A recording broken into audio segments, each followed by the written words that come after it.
2020년 9월 13일 말레이시아 쿠알라룸푸르에서 국제 마라톤 대회가 열린 바 있습니다.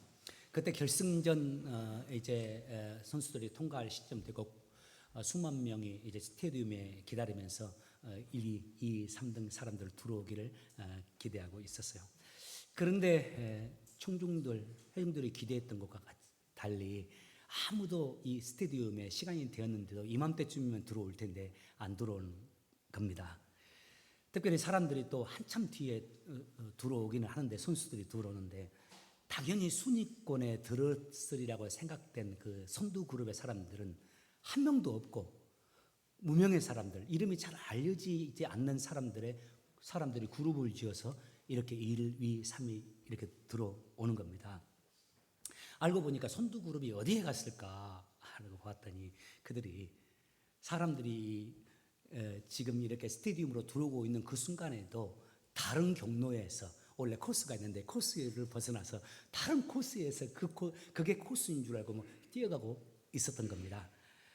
전말이 이랬어요. 레이스 중반에 선두가 길을 좀 잘못된 겁니다. 오토바이가 앞에서 인도에 가는데 오토바이가 좀 헷갈렸고, 또 선두가 그걸 잘못 보고 길을 들어서니까 함께 경쟁하는 사람들도 질세라 그 선두가 가는 방향으로 함께 뛰다가, 이거 아시지 않습니까? 한 번 틀어지면 이제 잡기 힘듭니다. 뒤로 돌아올 수도 없고. 그래서 선두 그룹의 사람들은 다 한 사람도 메달을 차지하지 못했고, 무명의 사람들만 이렇게 그 대회에서 메달을 땄다. 그런 이야기 여러분 들어본 적 있을 겁니다.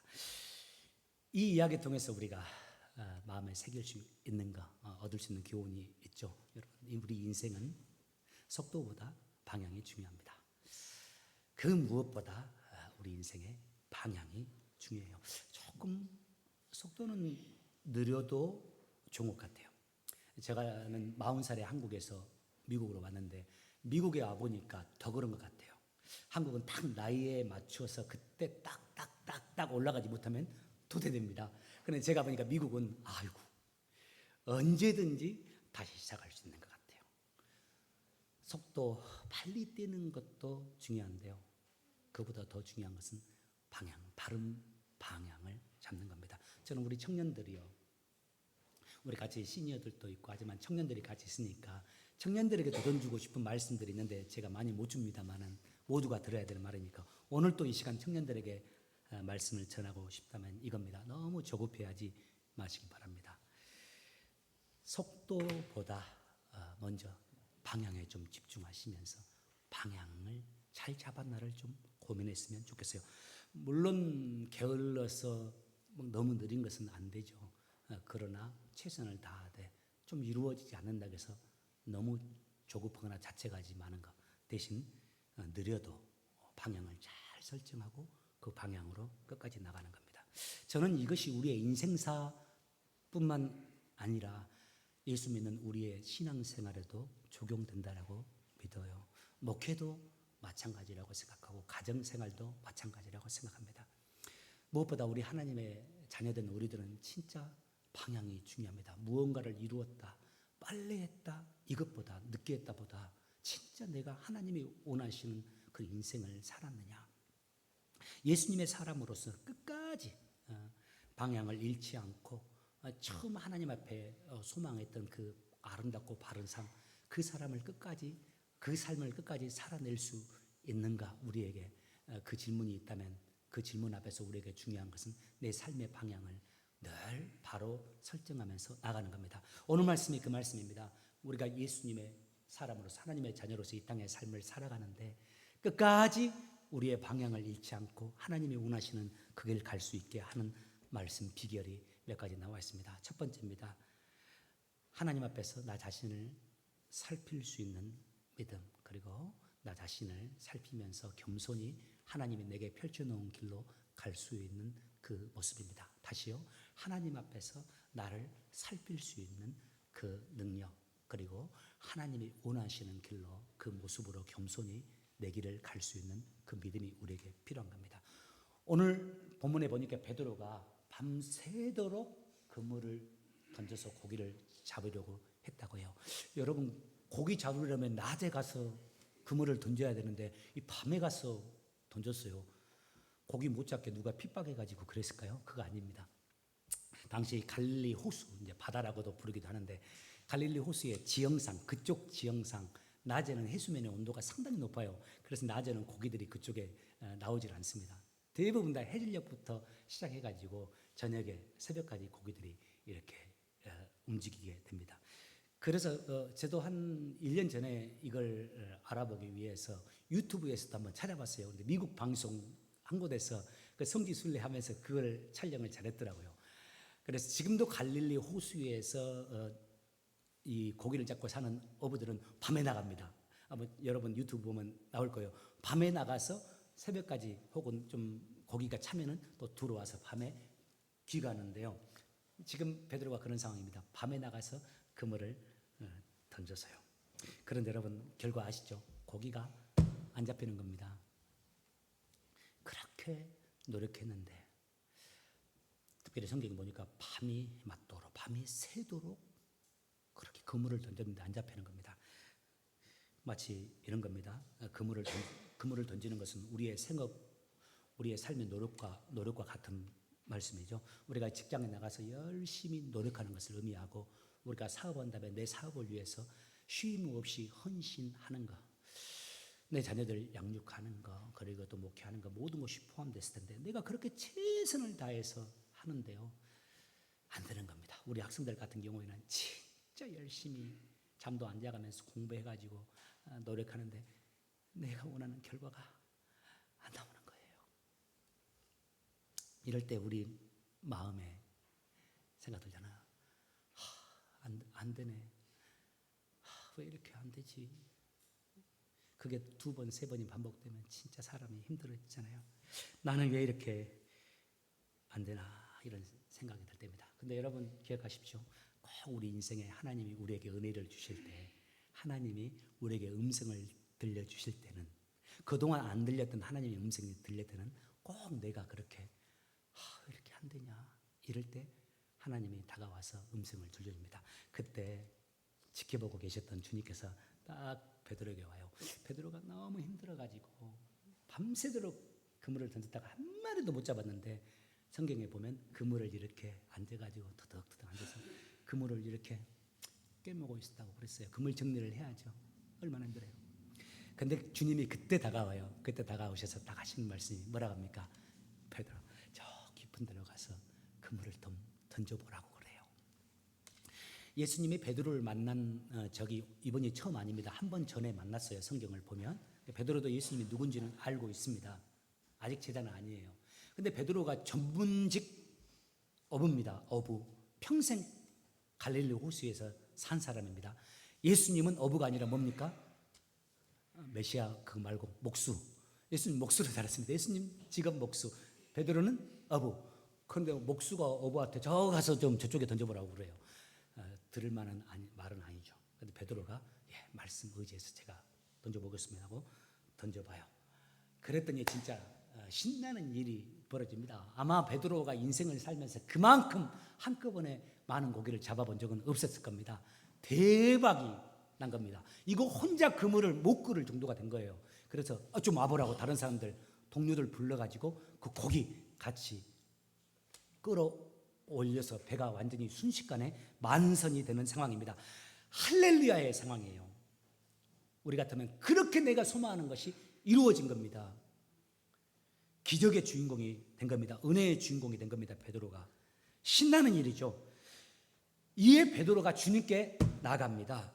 주님을 찬양하고 주님께 감사하기 위해서가 아니네요. 보니까 베드로가 그 상황 속에서 예수님께 나가가지고 이상한 말과 행동을 합니다. 어떻게 합니까? 베드로가 예수님께 나가서 무릎을 꿇습니다. 예수님께.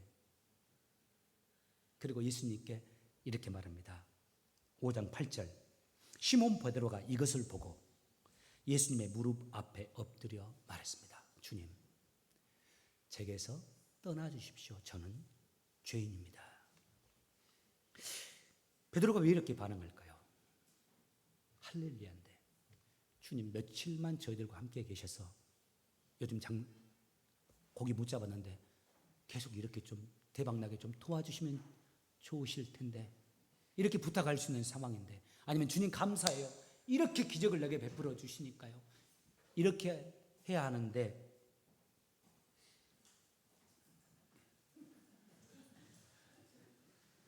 우리 장 집사님은 한 번을 주의를 안 빠지고 계신 분이다. 왜 그런지 아시겠죠? 지금 장 집사님이 깜짝 놀라고 들어오셨어요. 왜 이렇게 다들 들어와 있지? 하면서 다음부터는 주보에 미리 한 주 전에 낼게요. 저희는 따다다다다.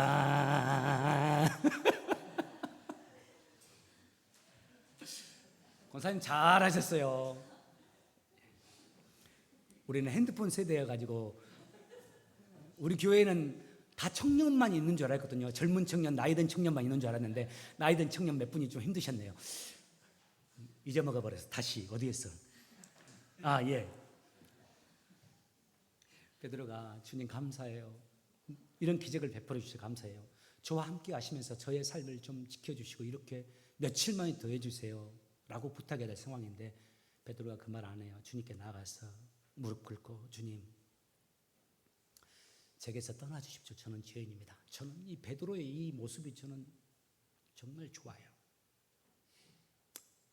다르게 성경을 해석하는 분도 있어요, 이 부분을. 근데 저는 좋아요. 베드로가 왜 그럴까요? 예수님의 은혜를 체험해 본 분들, 회개의 은혜를 체험해 본 분들은 알 겁니다. 어서 오세요. 따다다다다. 내가 보기에는 한 가정 더 오실 겁니다. 김원중 장로님 내가 안 보여 지금. 네, 집사님 저희가 1시간 빨리 시작했습니다. 죄송합니다.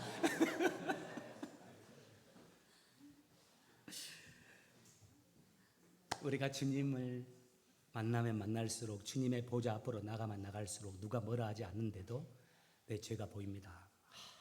나 진짜 이렇게 못됐을까, 이런 생각이 듭니다. 전에는 저 못된 놈 저것 때문에 저것만 없으면 내가 이렇게 안 힘들 텐데 하는데, 우리가 주님께 가까이 나가고 성령께서 나와 깊이 함께 할수록 내가 못된지, 왜 내가 그렇지, 내가 왜 이렇게 마음의 지경이 좁지, 저 사람이 내게 사과를 해야 되는데 내가 사과해야 되겠다는 생각이 들죠. 예수님을 만나면 만날수록, 주님과 우리의 관계가 깊어지면 깊어질수록 이런 현상이 모두에게 일어납니다. 내 자신이 얼마나 추하고 더럽고 부족한 자인 줄을 알게 돼요. 베드로에게 지금 그런 역사가 일어나는 겁니다. 저는 이 베드로가 참 좋다고 그랬잖아요. 성경을 볼 때 우리 주님이 이 베드로의 진심을 아셨습니다. 베드로의 기질을 아시죠? 베드로는 좀 두 마음이 없습니다. 배신할 때도 화끈하게 배신해버리고 돌이킬 때도 화끈하게 돌이킵니다. 베드로가 진짜 하나님 앞에 떨리는 마음으로, 나 같은 죄인인데 이 메시아 되신 주님께서 내 앞에 있네, 나는 이분과 함께 할 수 없다 하면서 나 좀 내게서 떠나십시오. 그렇게 하니까 주님이 베드로에게 내가 너와 함께하고 싶다고, 내 일, 하나님 나라 일, 그러면서 주님의 제자로 부르십니다. 여기서 우리가 하나님의 사람으로서 인생을 앞으로 얼마나 살지는 모르지만 우리의 길을 잃지 않고 하나님의 사람답게 끝까지 살아갈 수 있는 한 가지 메시지입니다.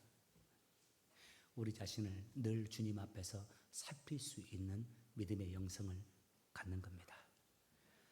나이가 들어도 경륜이 쌓여도 늘 하나님 앞에서 나를 살피고 섬기는 겁니다. 하나님이 원하시는 모습으로 섬기며 살아가는 겁니다.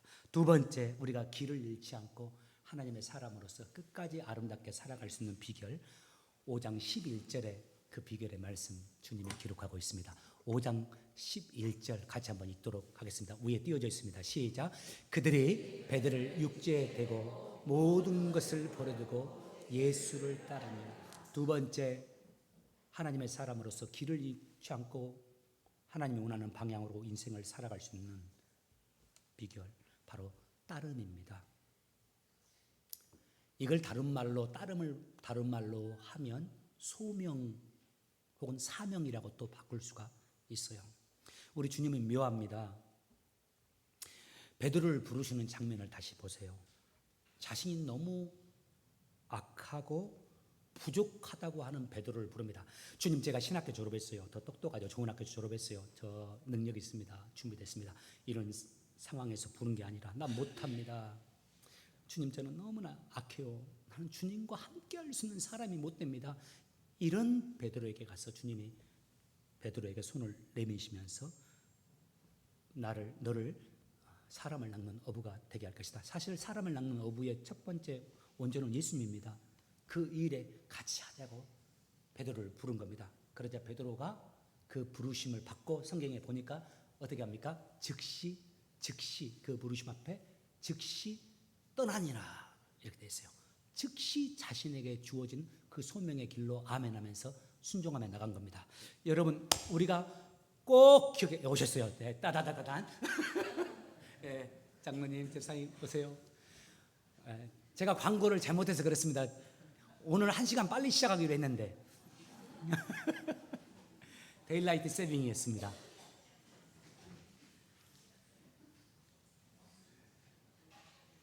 야, 오늘 여러분이 가장 집중을 잘하네요. 설교 들었을 때 졸릴만 하면 그냥 들어오시고, 졸릴만 하면 들어오시고, 네 가정이 들어오시네. 그런데 여러분 안 보일 겁니다. 제가 딱 여기서 보는데 들어오시면서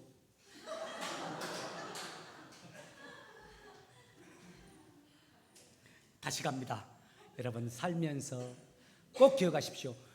우리가 우연히 이 세상에 태어난 것이 아닙니다. 우리가 우연히 이 세상에 나온 것이 아닙니다. 여러분, 우리의 자녀들, 저기 엘리가 있는데 우연히 엘리 엄마 아빠가 만나가지고 우연히 저 아이가 태어났을까요? 아닙니다. 우리도 마찬가지입니다. 우연히 우리가 이 세상에 태어난 것이 아닙니다. 하나님의 뜻이 있어서 이 땅에 보낸 거죠. 어제도 우리 청년 가운데 한 청년이 생일이었어요.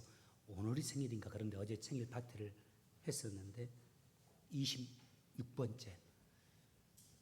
늘 제가 기도하잖아요. 하나님이 26년 전에 이 땅에 보내실 때 뜻하시고 기대하신 그 뭔가 있을 거라고. 그게 이제 소명입니다. 그 사람의. 하나님 그 소명 감당하면서 그 안에서 가치를 누리고 행복도 누리며 살아갈 수 있는 인생 되게 해주세요. 그것이 위대하고 거창한 것이 아닐 수 있어요. 대부분 다 그렇습니다. 그런데 우리에게 그 소명이 있습니다. 그 소명을 크게 두 가지로 말할 수 있어요. 첫 번째, 일생일대의 소명. 이제 제가 정리한 거거든요. 저 같은 경우는 목회의 삶일 거예요. 어렸을 때부터 초등학교 4학년 때부터 저를 하나님이 부르시면서, 사실 그 이전부터 교회 가신 거죠. 우리 어머니 병으로 인해서 힘들어하는 그 어머니를 놓고서 기도하면서 하나님이 저를 만나주시고 목회자로 그때 제게 부르셨어요. 그러다가 목사가 되게 하셨습니다. 목사 안수를 받게 해서 여기 와서 목회를 하게 된 거 제 일생일대의 소명입니다. 저는 하나님 앞에 기도해요. 하나님, 이 일생일대의 소명만은 제가 감당할 수 있게 달라고. 다른 것은 못 해도요. 이 일생일대에 하나님이 내게 기대하시고 내게 원하시고 그것을 위해서 나를 공부시키면서 여기까지 인도하신 그 소명만큼은 하나님 끝까지 하나님이 원하시는 모습으로 감당할 수 있게 해달라고. 이 소명이 있습니다. 여러분들에게도. 뭐가 있을까요? 여러분들 다 목회로 부르지 않았잖아요. 불신가정에서 태어났어요. 혹은 불신가정으로 시집왔어요. 믿지 않는 남편과 만났어요.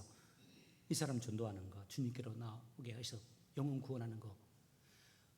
이런 일이 다 없기를 바라지만 내 아내가, 내 남편이 교통사고가 났어요. 누군가는 돌봐야 돼요. 없으니까 이 말씀 드리는 거예요. 그때 이 남편, 이 아내 돌보면서 평생 내가 그의 반려자가 되어주고 힘이 되어주는 거. 나는 이런 거 평생의 소명이라고 생각해요. 주의 교회의 직분자로 세워져서 그 소명을 감당하며 살아가는 것. 평생의 소명입니다. 이거 끝까지 감당해요. 그런데 두 번째 소명이 있습니다. 사명, 하나님이 우리에게 맡기신 것들, 순간순간 매일의 사명들, 직장으로 출근하게 하시면서. 여러분 사업장 운영하시죠? 사업 운영하시는 분들은 대단한 공로자들입니다. 왜냐하면 사람들 돈 줘서 월급 주어서 생활하게 만들잖아요. 내가 기업 경영해서 내가 다 한 것은 아니지만 해서 월급 주면 그 사람들이 그 돈을 가지고 와서 아이들 먹여 살리고 그 가정을 일으키는 거죠. 또 집도 사는 거잖아요. 또 그 속에서 일했던 그 청년들이 자라나가지고 또 언젠가는 나보다 더 훌륭한 사람이 돼가지고 사회의 역군이 되는 거. 모든 것이 우리의 삶에 이런 소명들이 있습니다. 하루하루의 삶 속에서 하나님이 우리에게 원하시는 소명들, 부르심들이 있다 이겁니다. 저는 하나님이 베드로를 부르실 때 사람을 낚는 어부가 되라 하면서 부르실 때 베드로가 아멘 하며 뛰어나가면서 자신의 소명 감당했던 것처럼 우리가 하나님이 우리에게 원하시는 그 역할들, 우리의 소명들 아멘으로 받으면서 하나님이 원하시는 모습으로 그 역할을 충분히 감당하며 우리의 소명을 감당하며 살기를 원해요. 여러분 소명하면 거창하고 위대한 일을 생각합니다. 아닙니다. 우리 주님이 우리 인생을 마감했을 때 주님 앞에서 우리가 우리 인생에 대해서 계산, 카운트, 너 이 땅에서 어떻게 살았니? 카운트하게 되리라고 말씀했어요. 다시 우리가 이 땅의 삶을 살잖아요. 그러다가 우리가 인생이 끝났을 때 주님 앞에 서서 우리 인생에 대해서 주님과 카운트, 어떻게 살았는지 이걸 카운트하리라고 말씀해요. 어쩔 수 없습니다. 그거는. 그런데 그때 그것을 비유적으로 설명하는 비유가 있는데 달란트 비유가 그 중에 하나입니다. 달란트 비유에서 5달란트 받은 자, 2달란트 받은 자를 칭찬하면서 하신 말씀이 있어요. 여러분, 큰 일을 했구나. 너 진짜 멋진 일을 했구나. 이거 아닙니다. 이렇게 칭찬하지 않았습니다. 뭐라고 칭찬했습니까? 작은 일에 충성했구나. 착하고 충성된 자요. 내 즐거움에, 하늘나라 즐거움 말합니다. 내 즐거움에 참여해라. 이리 와. 그러면서 칭찬하신 그 내용이 작은 일에 충성했으니까. 우리 주님이 큰 일에 충성했으니까 이 즐거움에 참여를 했으면 지금 우리는 다 떠나야 됩니다. 여기 나도 빨리 우리 교회 떠나야 됩니다. 큰 교회로 가야죠. 작은 공동체를 떠나야죠. 작은 이름 없는 곳에 가서 선교지 갈 사람 없어집니다. 근데 그게 아닙니다. 이때 작은 일이란 게 규모도 작다 할 수도 있고 또 어려운 일이다 할 수 있고 다 피하고 싶은 일, 그 일을 감당하니까 그거 다 놓고 갈 수 있는데 힘든 일이라 그걸 잡고 주님이 맡겼던 일이니까 그거 감당하고 살아가고 있어요. 우리 아이들 키우다 보면 애들이 그러잖아요. 어떤 애는 뭐 신분을 시키면 야 이것 좀 해줘 그러면 알았어 하고 안 해버려. 어떤 애는 또 아예가 무감각 싫으니까 어떤 애는 안 해 하다가도 해. 어떤 애는 별로 하고 싶지도 않을 텐데 알았어 가서 해요. 제일 고마운 애가 능력이 별로 없는 애예요. 할 수 있는 애가 아니에요. 그런데 그 애가 부모의 부탁을 잘 들어주네. 힘든데 그때 우리가 애들한테 good boy, 잘했어, 고마워. 이게 예수님이 하신 말씀입니다. 착하다 하는 말이 그것이라는 거거든요. 너 참 착하구나. 너에게 맡긴 그 일하기 힘들었을 텐데 작은 곳에서 섬기는 거, 남이 알아준 일 그거 하는 거 정말 힘들었을 텐데 그거 끝까지 그 자리를 지키면서 했니? 너의 아내 그렇게 병들었는데 끝까지 이렇게 돌봤니? 네 남편 참 저렇게 힘든 사람인데 네가 그렇게 한숨 쉬면서 참고 했구나. 네 아이들 참 네가 건사하기 힘들었을 텐데 그 아이들 위해서 이렇게 했구나. 주의 일을 할 때 끝이 없는 일이잖아요. 지금 우리 교회는 끝이 없어요. 주의 일은 하는데 특별한 열매도 없는데 너에게 맡긴 일이라고 그렇게 했냐? 착하다, 너 고맙다, 잘했다 하시면서 작은 일에 충성했다면 칭찬하는 겁니다. 여러분 우리에게 이 말씀 들으면서 성령님께서 여러분에게 주신 여러분의 소명, 떠오르는 소명이 뭔지 모르겠어요. 교회에서의 소명, 가정에서의 소명, 또 직장에서의 소명, 또 일생일대의 소명, 또 지금 하나님이 내게 주시고 계시는 그 소명들 뭔가요? 질문해 보길 바라요. 그리고 그 소명만은 감당할 수 있길 바랍니다. 제가 어렸을 적 전라남도 나주에서 자랐습니다. 호남 사람입니다. 나주 위에 보면 남평이라는 곳이 있어요. 그 남평에서 일어났던 우리 기독교 한국 교육 교회사에서 아주 중요한 한 사건이 있습니다. 우리 나주 남평 그쪽의 사람들은 그리스도인들은 이 이야기를 자주 들었고 저도 어렸을 때부터 이 이야기를 자주 들어서 마음에 새기면서 늘 잊혀지지 않는 것 같아요. 중간중간 이 이야기가 떠오르고 지금도 제게 도움이 되는 것 같은데요. 당시 이제 일제 식민지하에 있다가 우리나라가 해방되는 상황이었어요. 우리 그때 전라도에서 복음이 많이 일어났습니다. 그래도 우리 호남 지역에서 교회들이 많이 세워졌습니다. 그런데 여러분 아시죠? 당시 공산당이 가장 강력했던 곳이 우리 호남 쪽입니다. 우리 나주 쪽도 남평도 대단했다고 그래요.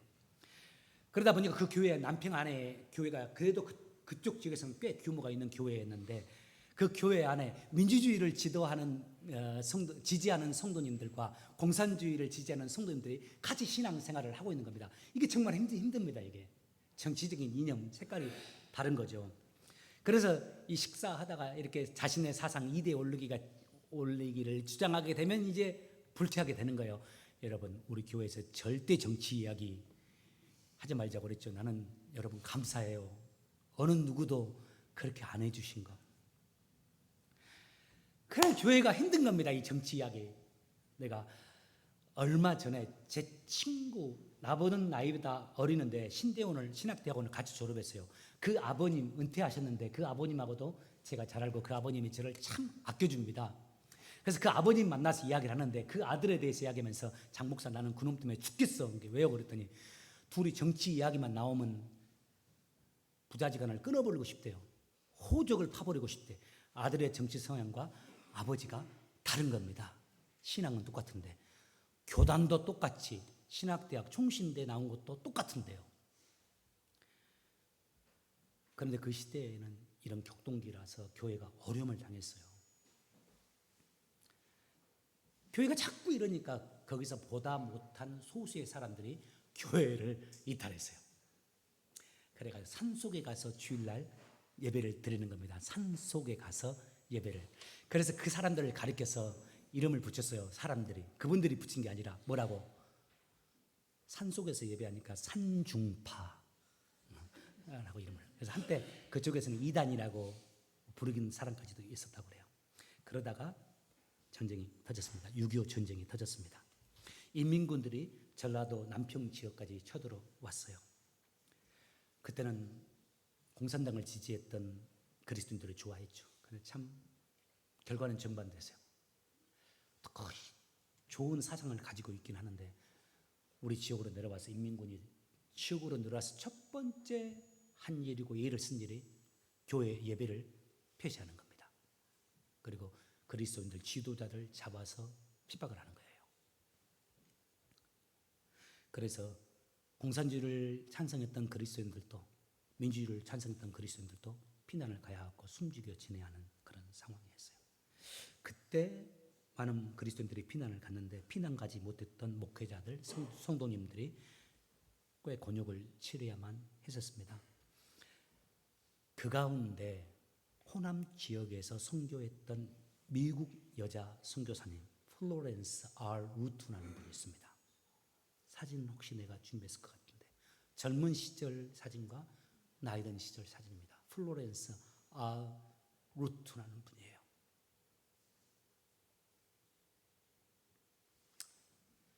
이분이 한국 이름으로 유화래입니다. 유화래. 자신의 이름을 한국 이름을 가지고 젊은 처녀의 몸으로 호남 지역, 특히 광주 양동시장이라고 있습니다. 호남에서 잘 아시는 분들 알 수 있는데 광주 양동시장을 중심으로 해서 거기에 거지들, 거린들, 힘든 사람들, 병든 사람이 모이는데 그쪽을 중심으로 해서 복음을 전했고 병들고 힘든 사람들을 돌보는 일에 자신의 인생을 들였어요. 전쟁이 터지고 나서 인민군들이 와서 핍박을 가하는데 조금 더 이 사람들을 돌봐야 되는 그런 상황이니까 이 사람들이 피난을 못 가니까 그들을 돌보다가 이분도 피난 시기를 놓쳐버린 겁니다. 여러분 그 결과가 어떻게 된지 아시죠? 인민군들에게 붙잡힘에 이 선교사님 바로 죽음입니다. 예수 믿는 선교사잖아요. 더구나 그때 당시 제일 싫어했던 사람이, 인민군들이 싫어하는 사람이 미국인이잖아요. 미국인 선교사님이잖아요. 그래서 이 여자 선교사님이 돕다가 일을 처리하다가 피난 시기를 놓쳐가지고 이리저리 숨어서 지금 피난 다니고 있는 상황이었어요. 그러다가 광주에서 남편까지 이렇게 내려오게 된 겁니다. 그때 이 유아래 선교사님을 보호하고 도와주고 이끌어준 사람들이 있었습니다. 민주주의가 옳다고 주장했던 민주주의 사람들 아닙니다. 공산주의가 성경적이라고 말했던 사람들 아닙니다. 바로 산중파 사람들이었어요. 이 땅에 복음을 전하기 위해서 조국을 떠나서 여자의 몸으로 한국 땅에 들어와서 자신의 인생을 드리는 유아래 선교사님을 보호하고 돕는 일이야말로 우리의 소명이고 하나님이 예수님이 우리에게 맡기신 네 십자가를 지고 따라오라고 하신 그 십자가가 이것이다 하고서 이 산중파들이 결정을 내립니다. 그리고 조를 짜서 괴짝에 그 여자 선교사님을 싣고 다른 괴들도 몇 개 만들어서 이동합니다. 인민군들을 피해서. 자신들이 있는 지역 남평에서 17마일 정도, 70리 정도 될 겁니다. 교회사에는 70리라고 되어 있는데 남평에서 70리 떨어진 화학산에까지 이동을 합니다. 그리고 화학산의 산 중턱에 동굴이 하나 있어요. 그 동굴에 그 선교사님 숨기고 조를 짜서 역시 음식을 갖다 주고 옷을 제공해 주고 하면서 그 선교사님 한 여인을 지켜줍니다. 그리고 그 와중에 선교사님을 지키다가 산중파 두 사람이 빨치산에 발각되어서 목숨을 잃게 돼요. 그리고 그 산중파 사람들의 헌신으로 인해서 이 유아래 선교사님의 생명을 찾게 되고 다시 복음을 전하고 또 미국으로 돌아가서 자신의 인생을 마치게 됩니다. 여러분 질문하고 싶어요. 다 하나님의 사람이라고 이래야 된다 저래야 된다 말이 자신의 신앙을 주장하는 것이 많은데요. 누가 참 그리스도인이고 누가 참 예수 믿는 사람일까요? 누가 진짜 하나님의 사람이고 누가 진짜 예수님의 제자일까요? 신앙이라는 건요, 내 머리로 내 입으로 하는 것이 아닙니다. 신앙이라는 것은 내가 가야 할 곳에 가고 내가 있어야 할 곳에 있는 겁니다. 내가 해야 할 일을 하고 내가 져야 할 짐을 지는 것이 신앙입니다. 하나님이 우리에게 맡긴 소명들, 가정이든 세상이든 교회든 목회든 사업이든 직장이든 우리에게 주신 소명들이 있을 겁니다. 성령께서 하나님께서 우리에게 말씀하신 그 소명들 때로 힘이 들고 고단해도 그 소명만큼은 끝까지 잘 감당하면서 인생 살아갈 수 있기를 바랍니다. 저는 설교가 보통 2포인트입니다. 하나, 둘. 오늘은 본문에서 꼭 하나 포인트가 더 추가돼야 돼요. 세 번째 말씀까지 있네. 넘버 3 안깁니다. 조금만 더 집중해 주세요. 기쁨아. 세 번째, 우리가 하나님이 원하시는 사람으로 끝까지 가기 위해서, 바로 가기 위해서 가장 중요합니다. 이게 필요합니다. 5장 8절에서 이렇게 말합니다. 5장 8절 다시 한번 띄워주시겠습니까? 5장 8절입니다. 시작. 그들이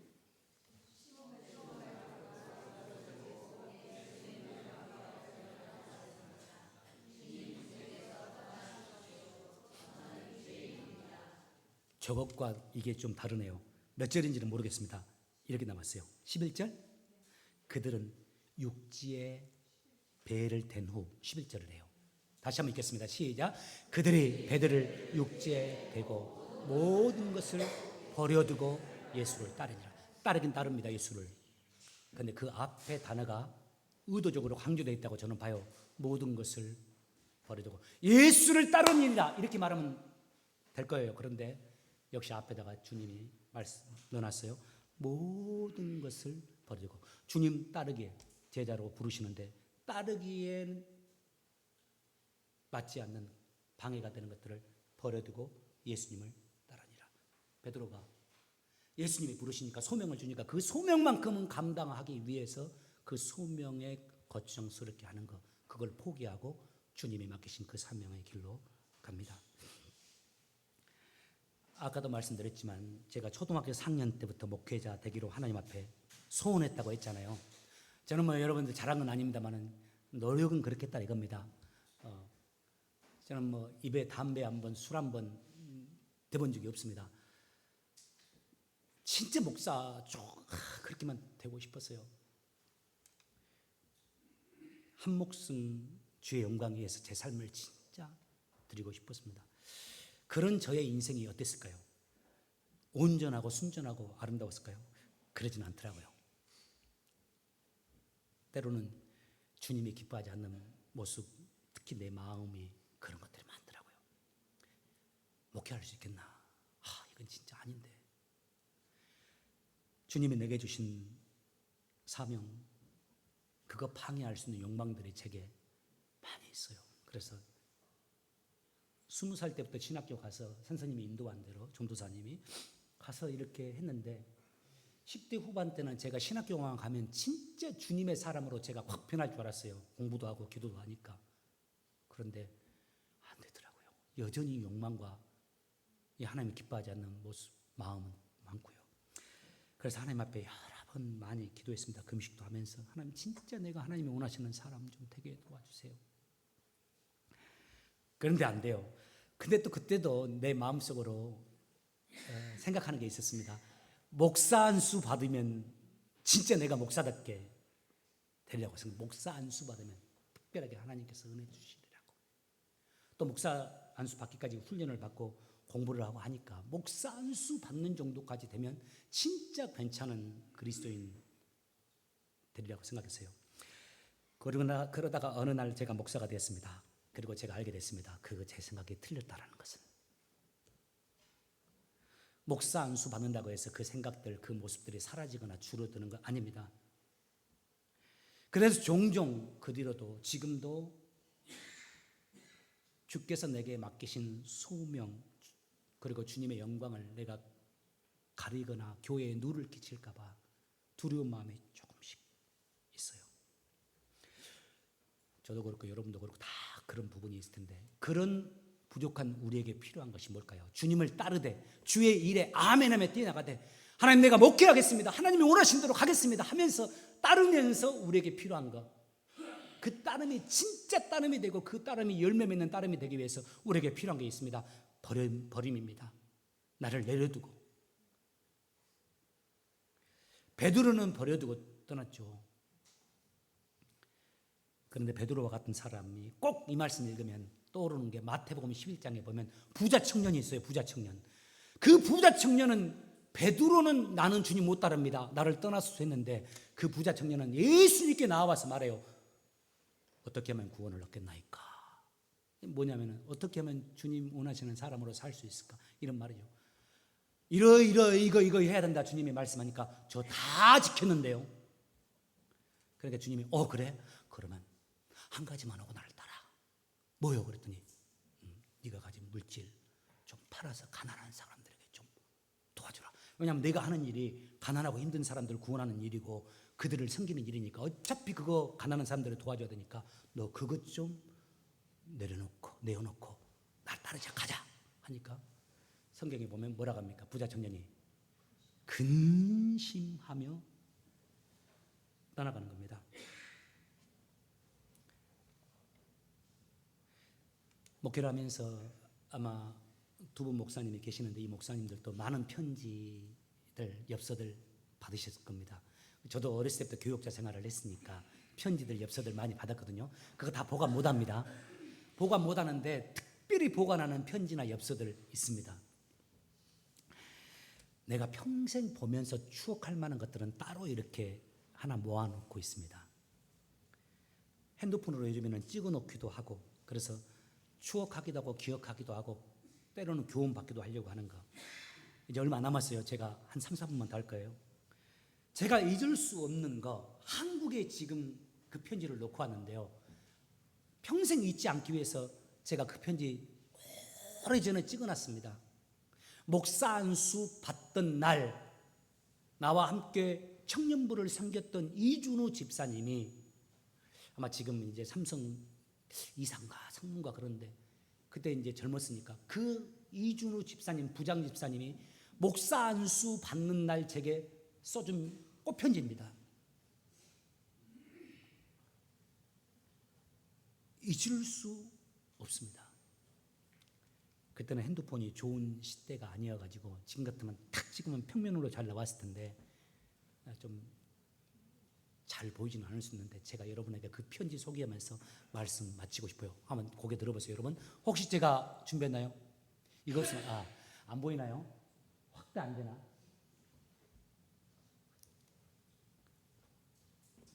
안 보이죠?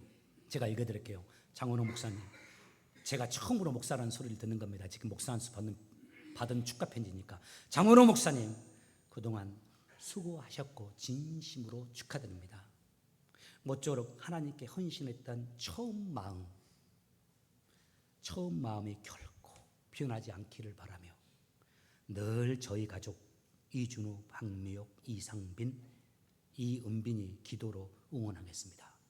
그 다음에 잊을 수가 없는 말씀입니다. 계속 비우시어 하나님의 선한 통로자로 사용되어지는 귀한 주의 종이 되길 바랍니다.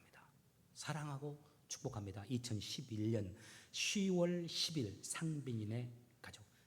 제 인생에서 가장 소중한 편지 그리고 한 대목. 계속 비우시어 하나님의 선한 통로자로 사용되는 귀한 주의 종이 되시길 바랍니다. 이것을 위해서 기도하겠습니다. 됐습니다. 그 집사님 가정의 기도가 내게 이루어졌으면 좋겠어요. 끝까지. 여러분 저에게 주시는 하나님 말씀뿐만 아니라 우리 모두에게 주시는 하나님 말씀입니다.